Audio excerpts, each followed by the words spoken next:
Attention all Fallout fans, you ever heard of a little game called Wasteland 2? No? Well, now you have. This game is basically the spiritual successor to the old school Fallout games. It's a post-apocalyptic, isometric, top-down RPG. It's fucking awesome. I'm hooked. Now, what is attention all Fallout fans to you newbies out there? Basically, anytime I'm playing a game that I feel, Fallout fans would really like this game, I go ahead, I bring it around, and I introduce you guys to it and tell you all about it. So right now I'm in a little place called High Point, but instead of telling you about where I'm at, let me tell you about the game itself. So it's pretty self-explanatory. It's all strategy-based, it's turn-based, and it's all about choices you make and how you're gonna save this post-apocalyptic wasteland. It takes place in Arizona. It is from the executive producer of the original Fallout games, which is awesome, I personally feel. You know, it brings a lot of the things. If you've played old school Fallout games before, like Fallout 1, 2, or Tactics, even briefly, everything will be very familiar to you, and you really won't even have to read that much into the tutorials themselves. And I do apologize if you hear my mouse sliding around and clicking and everything like that. I probably need a mic arm at some point, so you guys don't have to hear that so often. But anyways, let's talk about this game. Let me get away from these alarms a little bit so that you guys don't have to listen to it while I go through the menus.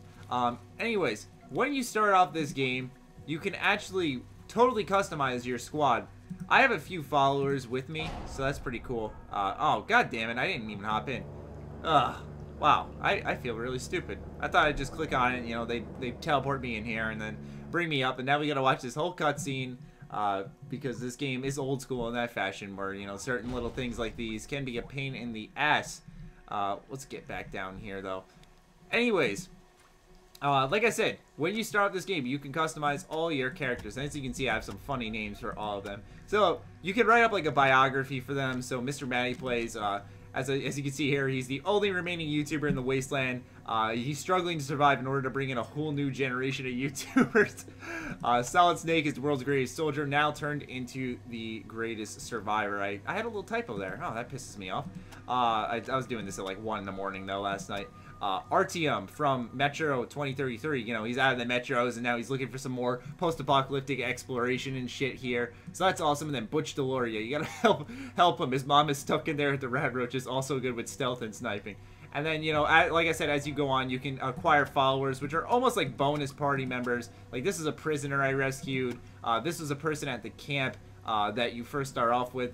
And, you know, they have a little background for each of them, and they're all good with their own things. When you're customizing the characters, you can assign attributes to them so that you can kind of decide where they'd be good at. So, since I'm kind of the main leader in this party, my charisma's high, so that I'm able to have a larger leadership range, which is the ability right here, which basically, anytime an ally's near me, their chance to hit an enemy increases. So I kind of try to group my guy up with other party members.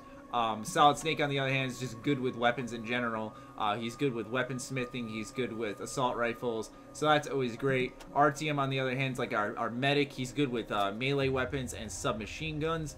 And then Butch is a good sniper and a surgeon. And there's between surgeon and field medic, because the field medic does your basic healing, but then you can have like bleeding effects, concussions and stuff, and that's where the surgeon kind of comes in and does his thing. So each member of the party has this different layer of depth of abilities that makes every person crucial to survival. And as you can see, you can obviously equip new stuff. I'm yet to really get anything though. But right here, as you can see, the squad canteen, that's how much water I have. That's not for when I'm running around like this, but when you're on the world map for this game, you actually need water, which is pretty crazy. Let's go ahead and bring this down here so you don't have to see me standing in the same spot. But what's great about this game is that it's old school, but not in the irritating way, okay? Now, when I think of irritating way, I think of Divinity Original Sin, because it was old school in the way where it was just kind of like, it didn't guide you in the slightest, which I know some people are like, well, maybe if you weren't so stupid, you wouldn't need that much health. But it's like, I'm talking about it in the way where this game at least lets you know where quests are. There is a map marker, and it's not like, oh, you'll get to this place eventually through exploring different areas by accident. I think that type of game design is annoying, and this game doesn't seem to follow it that much. Now, one complaint I saw in other reviews was that, oh, well, you know, the beginning's a little boring, and I'm playing it for the first time right now, and I'm not bored of it at all. I'm really enjoying my time with it. And so I can't recommend this game enough. I'm gonna go ahead and show you guys some combat in a second. I know how to aggro these people because they happen to hate rangers, which is what you are. You're a desert ranger.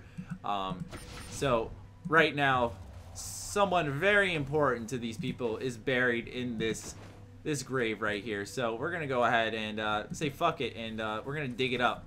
We're gonna see what's inside here. And that's what's cool about this game. You know, normal RPG layers like this actually lead to stuff like this. You know, and he's like, fuck you, Rangers. You know, he gets really mad. And so now the whole town's pissed at me. And I could just kill them all if I really wanted to. You know, I'm probably gonna miss this shot. Yep, I'm gonna miss it. It's way too close to me. Yeah, he's almost dead. But here come other people. So as you can see, it's very much, if you have played Divinity Original Sin, this game should look quite familiar to you. But now we're getting attacked by a bunch of juvies, a bunch of townies. Like, the whole town wants to kill me for what I just did. I think that's so cool that, you know, just such a simple action can actually piss so many people off. Yeah, simple action. Yeah, you only dug up a grave, Maddie.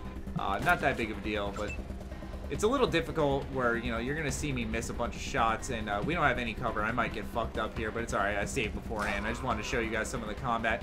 It is pretty gruesome in the way where you'll see body parts explode and fly off, which is always fantastic, right? You know, you can never have enough of that as a Fallout fan. Let's see if I can hit this shot. Yep, I'm going to miss it, of course.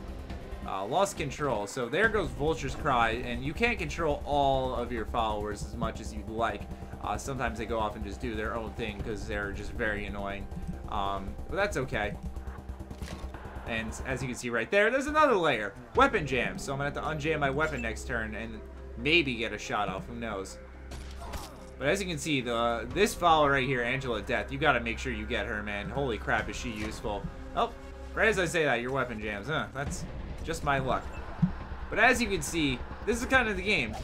You talk to people, you make choices, you explore a wasteland, and you have that top-down strategy-based gameplay. There's obviously like a cover system where, you know, in like XCOM, for example, you can like hide behind stuff. You can also loot stuff, so let's see what's inside this thing here. We got some sniper ammo, so we're going to give that to Butch, the sniper.